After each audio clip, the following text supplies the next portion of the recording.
Hey everybody, welcome. Thanks for being here. It's good seeing you. I'm glad you're here. I've been giving a lot of thought to this project of mastermind and manifestation, and I've done a lot of thinking about our present state of existence. Most of us here, all of us, I assume, could be some of our, friends listening, but probably not.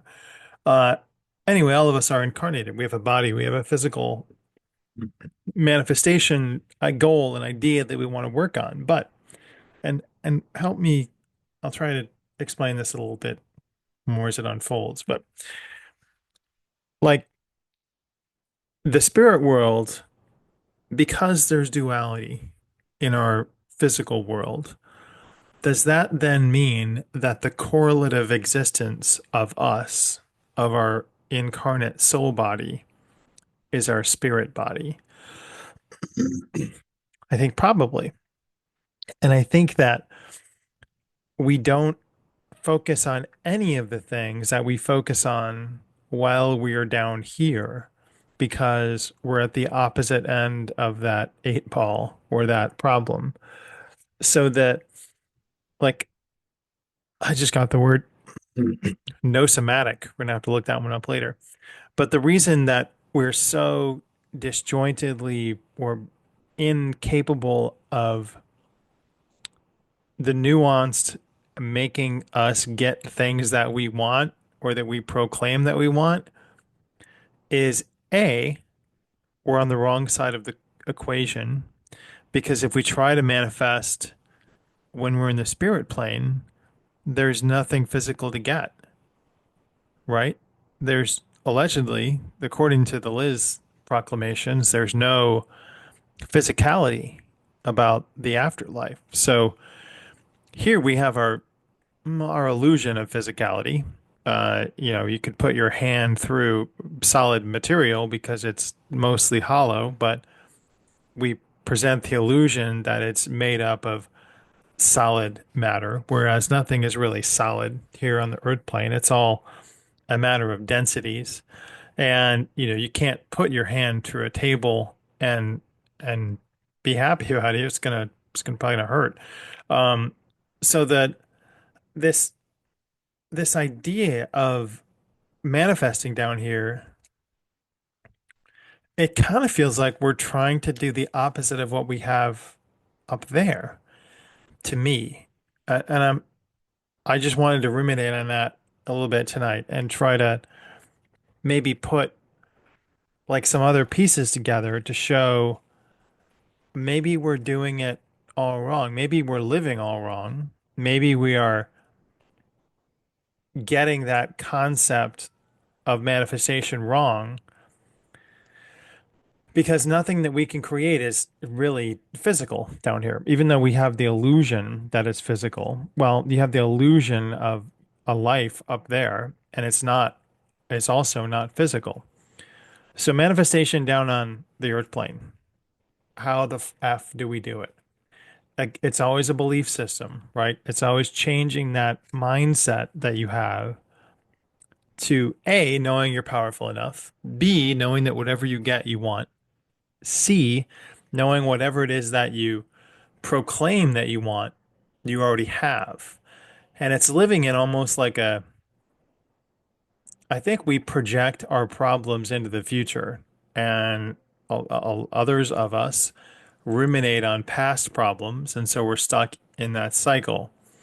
And if we can adopt a new mindset of living in the now with aspects of the future or having what we want, I just find it interestingly weird that Lexica has gone kind of like woke in a weird way. So I like to put in words to see like what the popular consciousness is of. And like how Cliff High and his web bot would look at website forums to try to understand what the future held. Similarly, if you go to like these word tree salad places, you can look at what people are looking at. Like there are some manifestations here. There are it'll explain what it's giving you. Like it tells you what's in the popular kind of consciousness of the ether. Hey, Candace.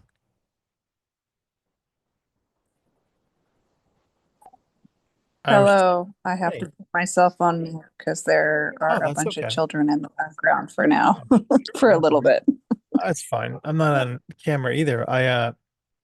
I was talking more about like the duality of earthbound living versus spirit living, and how when we're trying to capture something as manifestation, it's we almost feel like it lives out in the future, or it lives in like, a non-alive state.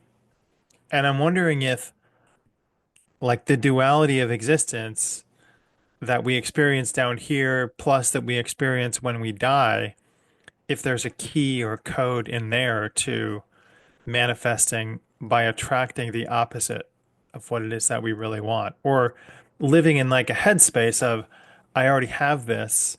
Everything that I have that I believe I can do, I can already do. And that was what I used to do as a kid. Like I had no doubt in my mind that I could do crazy shit like when I was a kid. Like I could levitate, I could control the weather, I could make things appear and disappear because no one questioned me.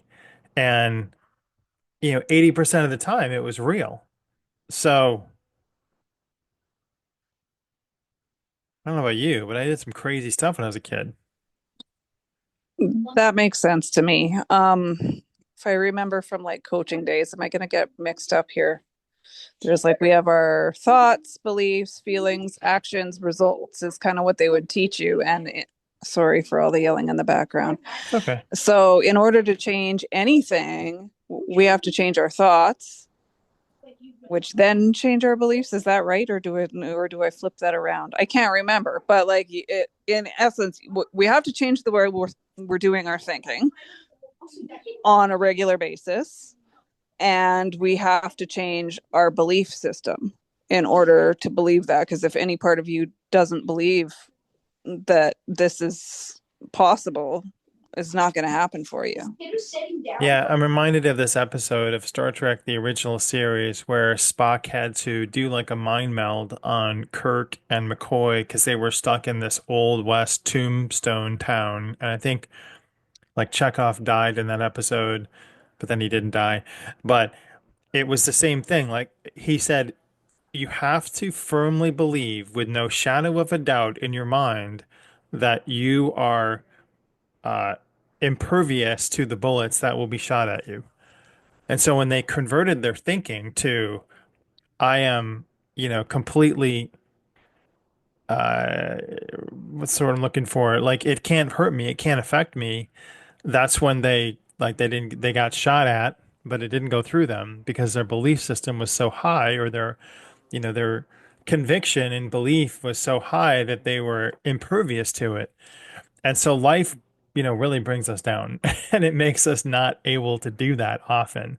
And so changing our belief system to an ever present, like affirmative belief in ourselves that we're going to do it, we're going to get it is super hard. It's like, it's a vibrational state too, I think. So it's like living in a super high vibration all the time that you already have that thing that you wrote down that you want.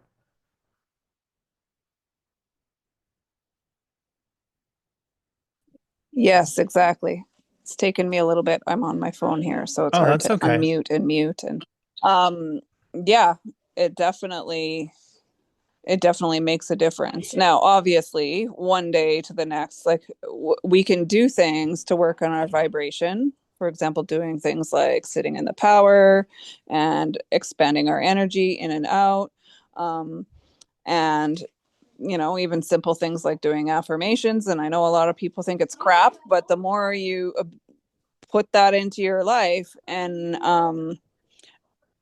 basically absorb yourself in positive stuff, like let's not watch all the war stuff and this and that, all of that stuff brings down your vibration. A horror movie is going to bring down your vibration. So anything you can do to increase your vibration. And that's what I tell people who have problems with anxiety and depression and other stuff too, that like the more you can do to increase your vibration by, listening to more positive things or watching or reading more positive things, the better off you're going to be. Obviously, we don't want to get stuck in toxic positivity, and obviously, one day we're, maybe a 10 out of 10, and that's our best. And tomorrow we might be out of our, a 5 out of 10, but that's the best we can do that day. So, you know, but I've found that when you're making an effort to manifest, yeah, as long as you're doing your best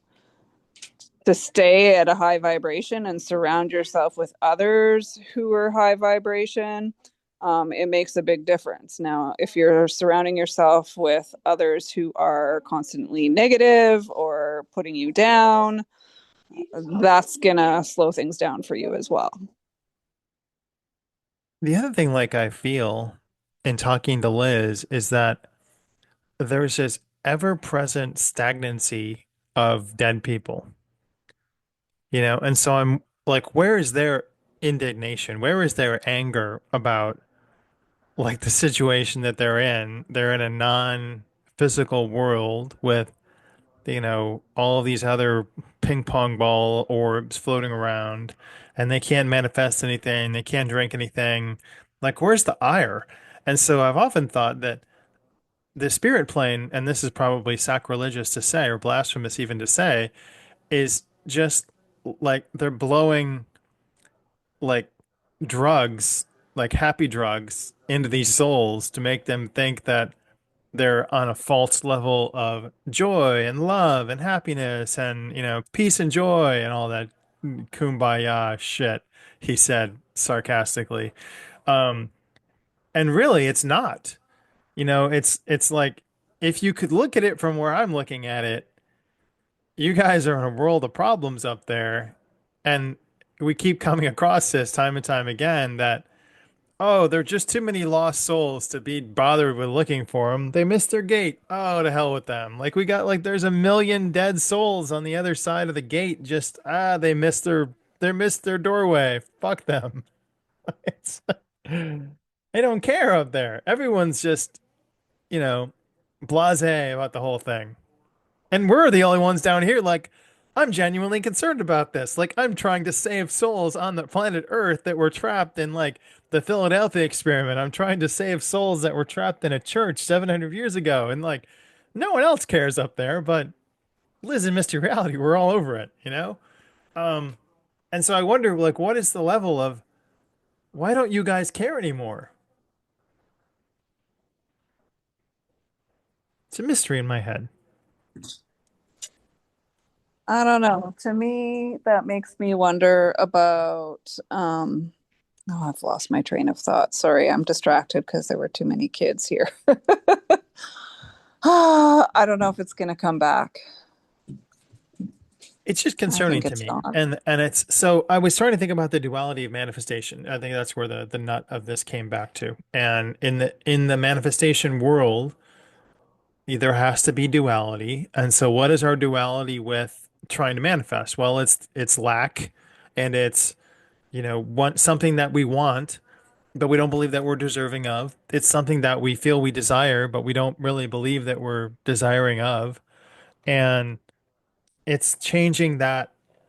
I think we don't believe it because we're like low vibe. We try and be happy and joyful, but it's almost like a fake happy, joyful, kind of like what they're doing up there. And so that's like the mirror, I think, of the spirit world and our world that we're deluding ourselves with all of the manifestation processes that are out there into thinking that, oh, yeah, I can get this.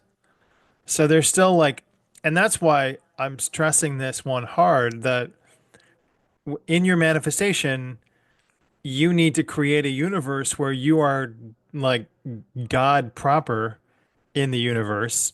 Call yourself, you know, Somu, the source of my universe, or the source of all knowledge. I always talk to my source of all knowledge in my like higher mind when I meditate, and I call it SOAK because it's I like the Vulcan like K and ending, and it's spelled soak, but it's like an acronym. Anyway, we have to manifest things there and tailor this pocket universe so that we are God and we can like get anything that we want there and then just transport it into here. And so in that pocket universe, we don't have this negative belief system. We don't have this negative self-talk. We've got like a super elevated, highly resonant, mirror verse where I've also got places that I go, and I encourage you all to like in your mind make a place that you can get to that no one else can get to. Like create five different paths to get there. Can be an elevator up an escalator, can be a spaceship, it can be a corridor, it can be a portal, it can be an obelisk. But whatever you need to do to lose everyone that's behind you, it has to be your almost space of magical creation. So I've got a few of those places of magical creation that I can go to in my mind when I meditate. And it takes me now still like 15 seconds to get there because I have to go through a lot of gateways or a lot of security measures that are there in my mind. But it helps me to, in that space, like I am a wizard king and I can, you know, concoct things. I can like make potions that are in my mind that I can then bring back with me and like imagine myself taking. So we need to be in that like that resonant space of I am God of this universe and nothing can change me, nothing can hurt me, nothing can harm me, and everything that I will or want within reason. I mean, I don't put curtains up around you, but everything is there that you can make and bring back. And then I also had this method where I was creating a thought form, or I called it like a tulpa. And the tulpa was almost like the God rock that I used. It was like my bridge between anything that I wanted to manifest and then or anything I wanted is like to protection around me. But I felt like that process of generating a tulpa and feeding it with my energy was depleting my own energy supply because like it was a creation of mine and I was the sole battery source for it. And like I recognized like after I don't know 8 or 9 months that I'm feeling a little bit winded. What is the and I looked at what the nature of it was, and it's that I have these attachments that I have manifested. They're not negative attachments, they're just thought forms, but you have to feed them. So I'm their only food. They don't eat. And so no wonder I'm getting tired. So I had to kill them, get rid of them, and I feel better now because I don't need, energy attachments draining my energy. Um, Okay, wait, I have questions about that. yeah, So if energy can't be created or destroyed and you kill them, then where's that energy going? Did you call it back to back to me. yourself? Yeah, comes back Healed? to me. Did you call it back healed and pure?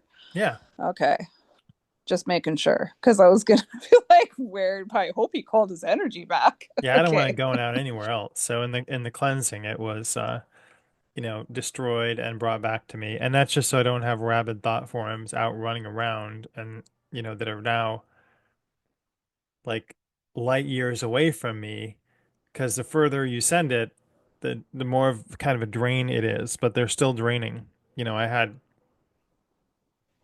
explorer thought forms that I would send to different galaxies. So now I've got like a dozen different thought forms that are moving out there, and so that I'm feeding them energy, and they're like millions of light years away. So Right. a little bit I guess taxing. that's where you and I differ on that. Like you're doing thought forms and all this kind of stuff, and I'm more like I send it off. Like I find more comfort in knowing I have a spirit team here. I use terminology uh, like that we have a creator, divine source creator of some kind that created us, and I ask for help from that creator sent to me, and I just trust that whatever I need will happen for me in divine appropriate timing. Isn't that like a So, trust fall with no one behind and you? it always does. But they're all here. Like if you do any kind of spirit work, you know that they're all here with you. So I just trust that. It's a I don't trust know. fall. Yeah. It's a trust fall, I guess. I'm not falling though. Well, you are, because you're like, you guys got me. You guys got my back. You know it's good. No, I need to actively make the script. I need to rewrite it so that it it works for me and it's going to be, different. And we keep missing on getting the cheat code for life. And Liz will say, there's no free will. No, everything you do is pre-planned. Some of the dead people I've asked say, everything I did was pre-planned in that life. Well, then if you're on like, you know, the track and you can't change it, then where is the spark for the other side to have any sort of like experiential shift? If it's like, let's say my life was written 55, 65, 75, 125 years ago, and now I'm living it. Well, where's the excitement there? Like, if it's already written, then it's boring. So we need to find a way to do something out of the script, like do something abnormal and find a cheat code that will allow us to, you know, get our philosopher's stone or our whatever we want to make have happen. Okay, but what doesn't make sense to me is if there's no time or space, or like we could potentially have parallel lives, why can't we talk to the highest version of ourself who made these choices, to our soul or spirit, whatever you want to call it, who made these choices before we got into this meat suit, and say, since there's no time and space, we're making a request, or we go to that future part, that other part of ourself, and make that request for the changes. I don't know. I'm going to call him bunk on quantum jumping, and I'm going to call him bunk on parallel lives. And a lot of people that write to me ask me about their own like past lives as so and so, and like 80% of the time I pick up on that's not true, but I don't tell them that's not true because I don't want to break their You don't belief want to hurt system. their feelings, and yeah, okay. Well, I don't know. These are all theories. I don't know what I believe about that. So don't worry about hurting my feelings. Oh, yeah, if you're here, your feelings are going to get hurt probably. So, if it's going to be just us. These are interesting. I'm just looking at like Anyone listening later? what manifest means. Yeah, I was talking to Liz on Monday and we talked to H.P. Lovecraft, and then afterwards I asked him some remote viewing questions, and then I said, "Hey, I got a couple questions for Ingo Swann." And then I asked him about the naked guys that he saw on the moon, and she's like, "Mr. Photon just asked me about that yesterday." And I was like, "Whoa, crazy." But before why is this couple always here? I've seen this like 20, there they are again. It's so weird. Their like manifest seems to be them, memeing them. So I think that they're giving away their manifestation power by text affiliate marketing. That's garbage. I don't know what that is. Anyway, my point is, before I had the chat with HP Lovecraft, I proclaimed that I was going to be offering my fall remote viewing course, and I was launching it and to check my Ko-Fi page. It just like I didn't even really plan to say it, and it kind of just came out. Like it was like 100% unplanned to say I was going to have a course, and then I said, "Oh, by the way, I'd like to announce my fall remote viewing course, and if you're interested, please let me know and find out on my Ko-fi page." But it was almost like I didn't plan to say it, and it just came out.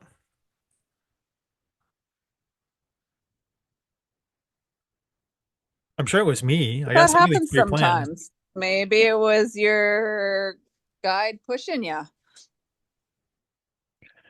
Yeah, but then we asked the same question of Liz of Ingo, so that was weird. I was like, "Oh, there's like synchronicity there."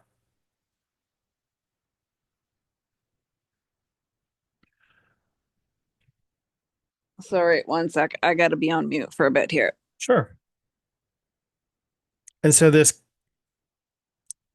bubble universe that I'm trying to explain how to make is the new tulpa or the new, generating your own thought form in order to be have it give you power. But this pocket universe is a place that you actually send your energy to. So it's not third partying your energy supply or offloading, off gassing your energy supply. It's you're going there each time. And so it's going to take a lot of meditations to generate this world. I say it'll take about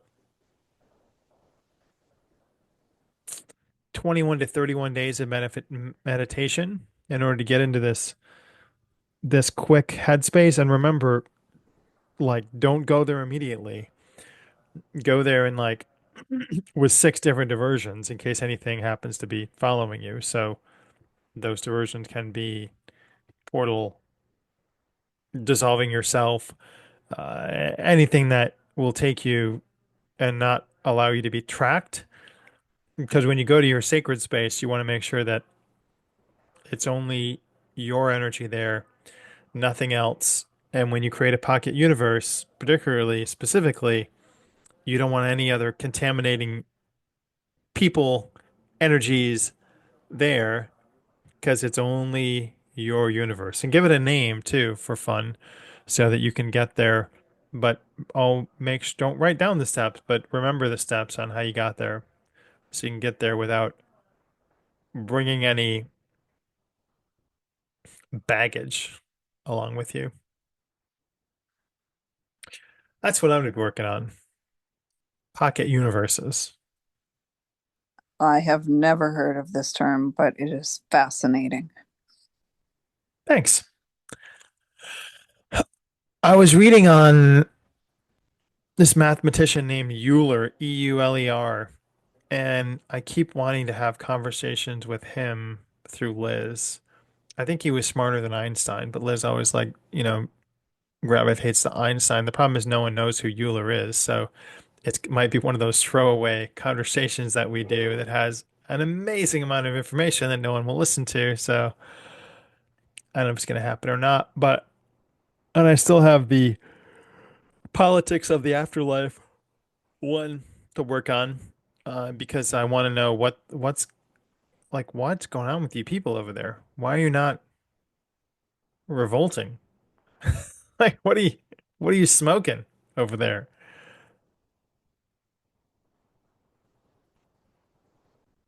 They say stupidity is doing the same thing over and over again, and isn't that the very definition of reincarnation? Like, aren't all those souls stupid AF because you keep doing it over and over and over again? That guy gets it. It's like, oh my God, I finally get it. This is a good Mm-hmm. definition of what I said, that incarnation loop that we all seem to be trapped in, hundreds and hundreds of you. Like, what have I done? So the spirit team, they can't intercede, they can't interject, they can't uncouple us from bad things. I think guide and angels can, but I think our spirit team can't. They're like, we'll call them first level. And then our guides, second level, angels, third level. Maybe they're archangels, fourth level. And that's like, the appeal masters. Once it gets up to the fourth level of appeal, that's it. That's the final say. That's interesting because all of those things you listed off, to me, that is my spirit team. Um, Changes everybody's definitions being different. Yeah. Oh, you have a whole lot for me to think about and consider here that never crossed my mind before. So The now other my mind's problem going that off I all over identified, the place. the other problem that I identified with making this tulpa is that not only are you splintering your energy, but you're creating a consciousness that like has doesn't have a soul, but it has like it can create like a splinter neuroses. If you have neuroses, it's going to have the same neuroses that you have because it's part of you. So if you're not pure and good and of like, high vibration and you make these tulpas, then well, now you just got a bunch of, idiots around you because I'm an idiot. So I just made like a team of idiots. And so I'm asking all these guys, hey, go and do this for me. And you're like, yes, sir. That's a great idea. No, do what's best for me. Um, I was thinking on my walk with Daisy about this book that I read when I was a kid. It's a choose your own adventure book, Inside UFO 5440. And there are like 30 ways to die in Inside UFO 5440, but the goal is you're trying to you get abducted on this alien ship and you're trying to get to the planet Ultima, I think it was. I haven't read it in like a million years, but we're doing the same thing. And the metaphor is still sound even well, it sticks with me all these years later, but you know, instead of trying to get to or like create, there's no way to get to there, by the way. Like if you read the book like page by page, you never get to the winning planet. There's like you die all the time. Um so it's like the fatalism of life, the same thing that we go through. You're never gonna make it. It's a promise. It's not real. So my theory is, stop chasing the promise of Ultima or your pocket universe and just make it while you're here. So you can go there. And then there's also this, I've got to go back and see how he did this. There's an old video with Jiddu Krishnamurti that we did.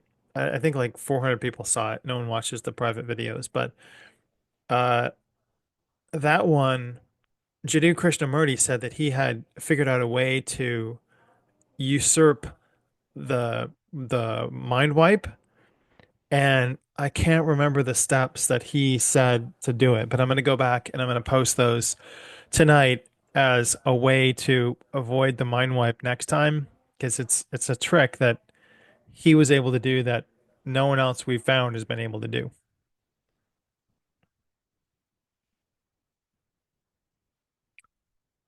And that'll wrap it up.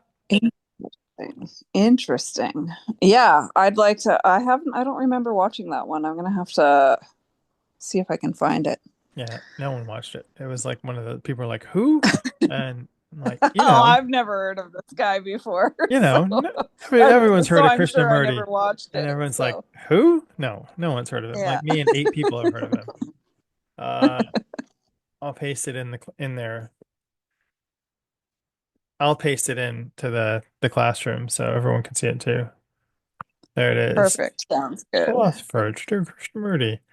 Anyone seen that? It's going to be really low in the watch file there.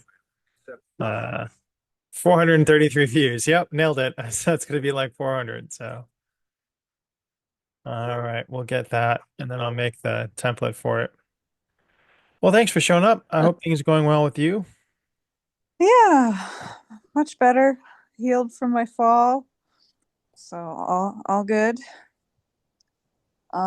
Yeah, I'll have to go. I have to check it out. I need to get into the Google Classroom and look When at do stuff. you shift time zones there? We do it on I the think the first. day is you.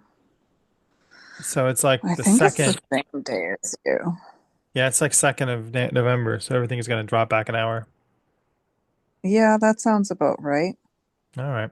I think it's like, isn't it just Europe that changes earlier? I don't know. I don't know. Yeah, I think North America, with the exception of a few states and provinces, they kind of, I don't know. Well, I don't know about what Mexico does, but I Canada figure and just put on the US. Google Calendar, and if you're Google, figure it out. Yeah, and I like, yeah, it'll be fine. I just know that I think I'm like an hour or 2 hours or something different than you. So I say get sleep an my extra hour. thing, That seems to be good. yeah, yeah. It'll be good. All right. Have a great We'll week. figure it out. You too. All right. Thank you. Bye bye. Bye bye.